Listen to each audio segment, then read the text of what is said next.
So how do you two know each other? My girlfriend. A Canadian couple is randomly selected for a secondary exam. How long you plan on being down in Granite Falls? Just the day. We should be coming back about 4 o'clock. Coming back tonight? Okay. They're coming from Surrey. They're heading toward the small town of Granite Falls. They're gonna do some hiking. Any alcohol or tobacco in the car? I have a pack of cigarettes on me. Okay. That's it? Just one? Yes. Okay. Any firearms, ammunition, or explosive? No. Oh, okay. Any narcotics of any kind, like marijuana, heroin, ecstasy, cocaine, pipes, bunks, needles, grinders? No. Okay. You guys want to have a seat? Well, we can take a quick look at the car. We'll have you out of here in no time, okay? Awesome, thank you. Take a look.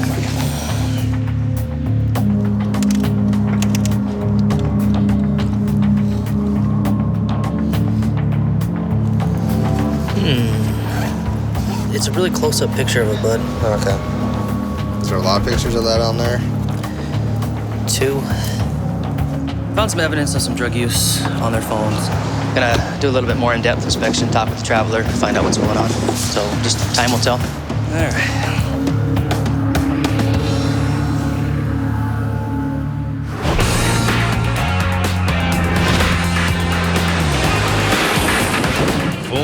Kilometers east in Detroit.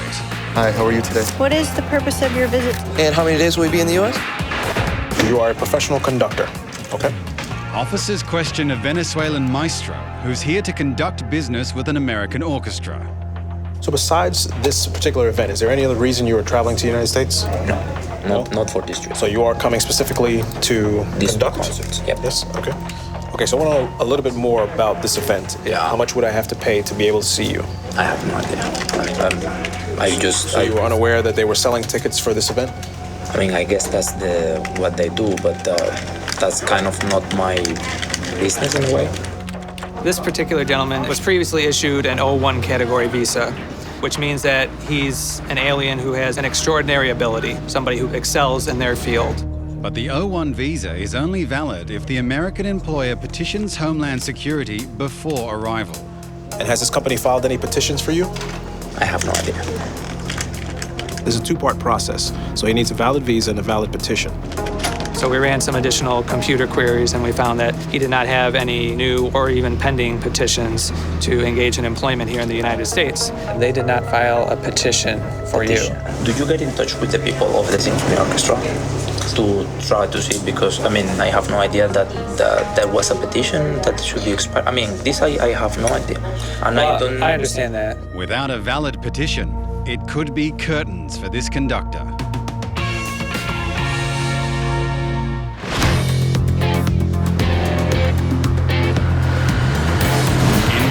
New York. The Anti-Terrorism and Contraband Enforcement Team is acting on intel. Today we're looking at a tractor-trailer that was leaving the U.S., going to Canada, so it's an outbound inspection. Officers escort the big rig across town to a secured searching facility. We're going to offload it and take a look at the trailer itself, looking for narcotics or currency.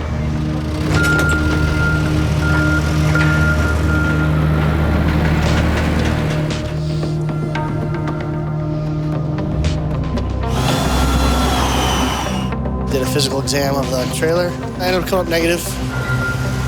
Our next steps will be to do an examination of the commodity. For that, officers will call in the dog. This is Crash. He's a narcotic detection dog. He's 5, and he's nuts. He's training on marijuana, hash, cocaine, heroin, and meth. Come here. Up. Chick.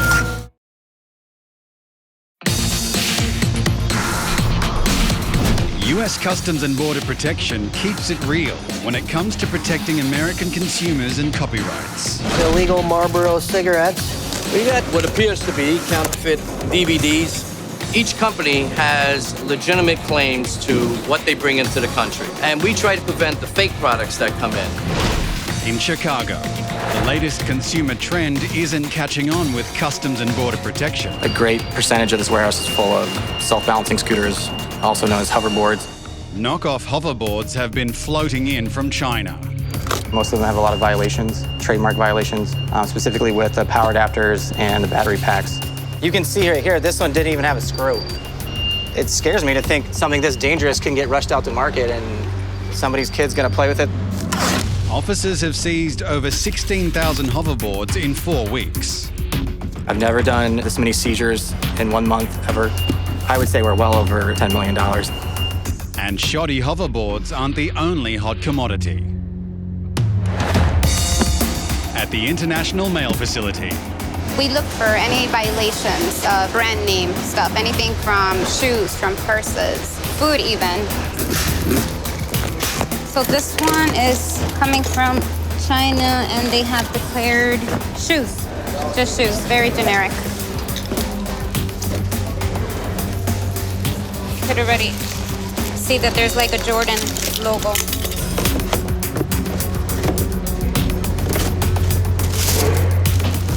I suspect that these items are counterfeit. They smell like very plasticky, so the scent tells me. A lot of times when I open the package, you could just get a strong scent.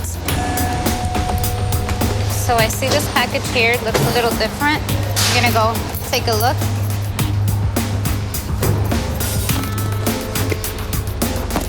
Looks like it's a whole bunch of metal, so we wanna see what exactly it is. We get a lot of car parts, but this does not look like a car part.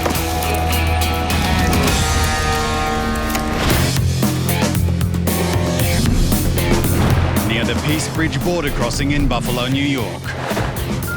We're going to offload it and take a look at the trailer itself. Officers inspect an outbound 18-wheeler after receiving a tip. Looking for narcotics or currency. Did a physical exam of the trailer, and it would come up negative. So the attention turns to the freight. This is Crash. He's a narcotic detection dog. He's 5, and he's nuts. He's training on marijuana, hash, cocaine, heroin, and meth. Come here. Up. Chick, chick, chick, chick, chick. He searches high to low, high to low. What Crash will do is when he's searching for something, he smells a trained odor, he alerts. An indication actually is when he sits. No, you're good. Then I'm going to search the vehicle. Up, up, up, up. Come here. Back up, boy. We got no alerts. You know, there's not a load in every trailer, every vehicle that we search. A lot of the things that we inspect are legitimate commerce. And we'll go through the process of getting the truck back loaded up and allow it to continue on to Canada.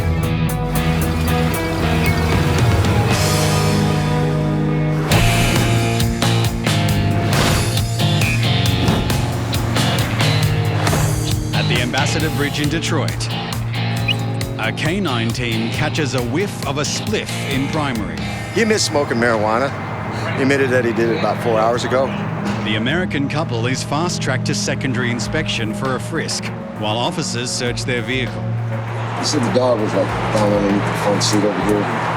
The dog alerted out there to the backpack area, under the back seat.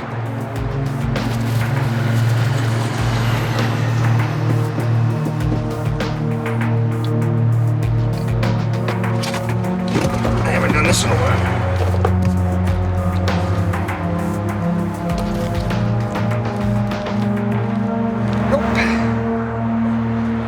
The car and the travelers are clean. As long as he doesn't have anything on him when he crosses the border, there's nothing I can do about it.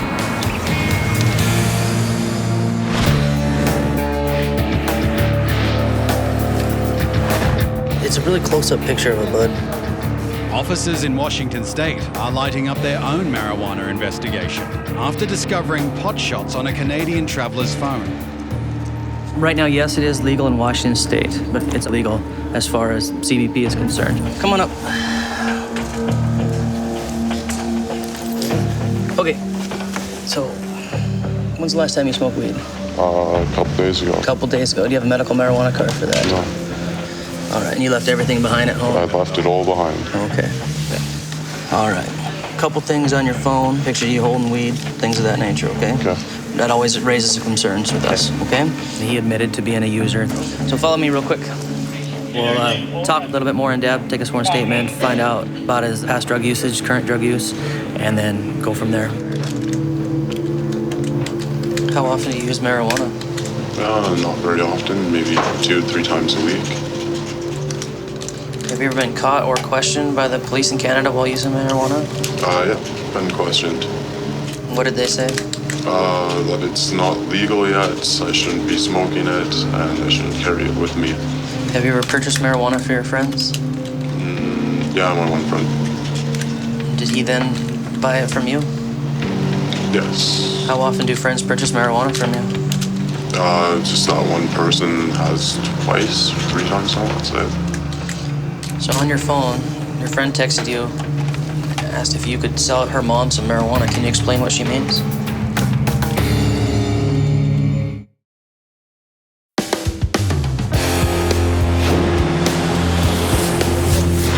At Detroit Metro Airport. So you are coming specifically to conduct? Yep. Yes. The show may not go on for a conductor from Venezuela. And has this company filed any petitions for you? I have no idea.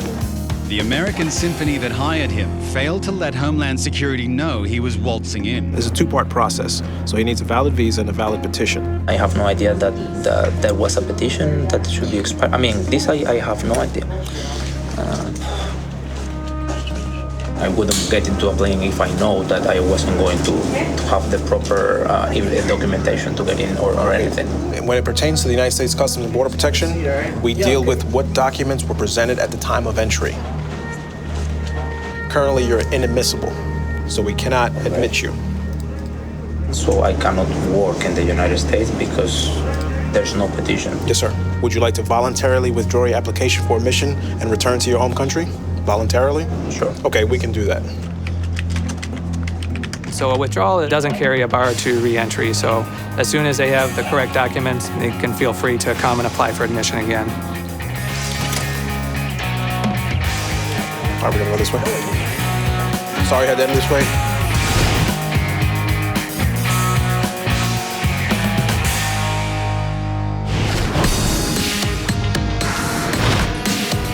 At the International Mail Facility in Chicago, They smell like very plasticky. officers are on the hunt for counterfeit merchandise. This package here looks a little different.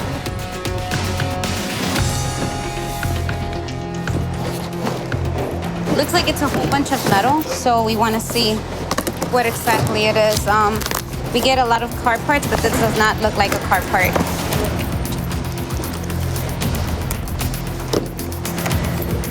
Right.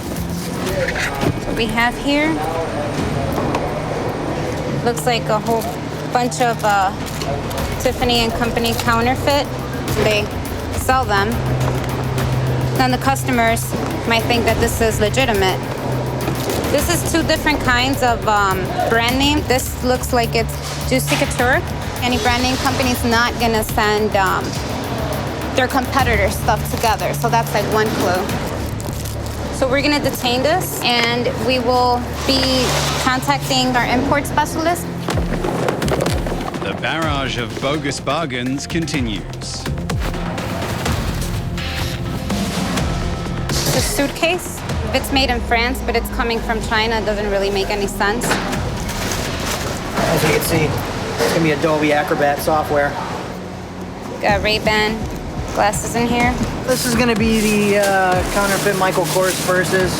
They come in a bag that's labeled as Uggs. They would not be packaged in this form.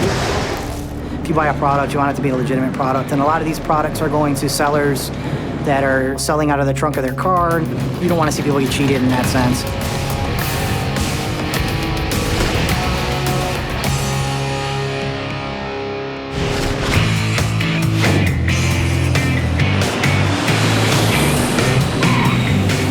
In Detroit, Do you have your passport with you? You've been to the U.S. before? Sir, next to your passport, please. a U.S. resident arriving from Africa is randomly selected for a secondary exam. I saw this gentleman walking up, and I just stopped him, asked for his passport, and started talking to him. I saw that he was born in Sudan. And you had stated to me over there that you used to work at a meat company. Is that correct? Yes. Okay. Do you still do that? Yes. So you took like a leave of absence to go over overseas? Yes. What do you do for the meat company? I drive for them. You're a driver? Yeah. When did you move to the United States? That was 2001. 2001? Yes. I came as a refugee. Refugee? Yes. And then later on, when I stay here for 5 years, they gave me a citizen. So you originally were a refugee from Sudan? From South Sudan. Okay, so how long were you in Uganda? 3 months. 3 months? Yeah. Within those 3 months, I went to Sudan 6 days. To South To Sudan. where? To South Sudan. South Sudan? Yes. So 6 days. As a refugee, you know, someone who has claimed asylum from persecution in a country, when we find that they go back to that country, we want to find out why the asylum, and then now all of a sudden, you know, it's okay to go back.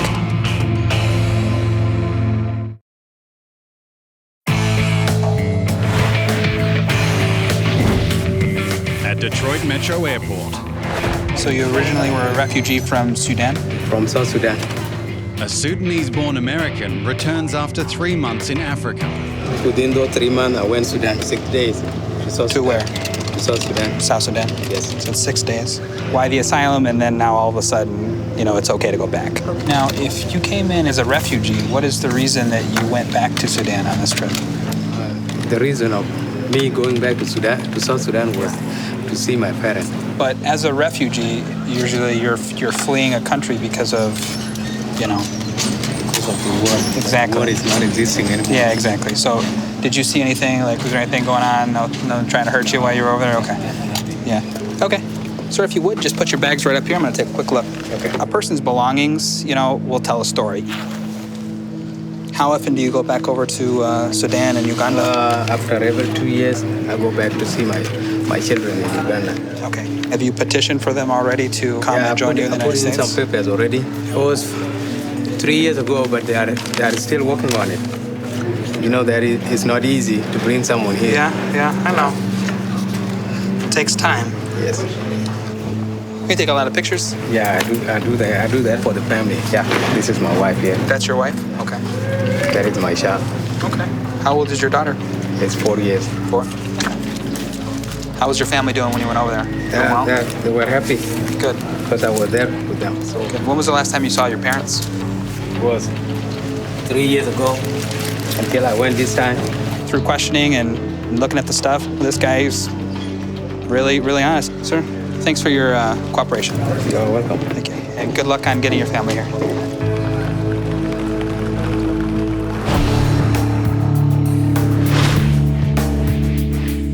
In Washington State. Have you ever purchased marijuana for your friends? Yeah, I want one friend. A Canadian is interviewed under oath after officers discovered pictures of pot plants on his phone. How often do friends purchase marijuana from you? Just not one person, has twice, 3. So on your phone, your friend texted you, asked if you could sell her mom some marijuana. Can you explain what she means? Asked me if I could sell her mom some pot while I was on my way over there. So I guess, it's 2 people I have. So we're all done with this, okay? I'll have you sit out in the lobby, and I'll fill you in on what's all gonna happen, okay? All right. All right.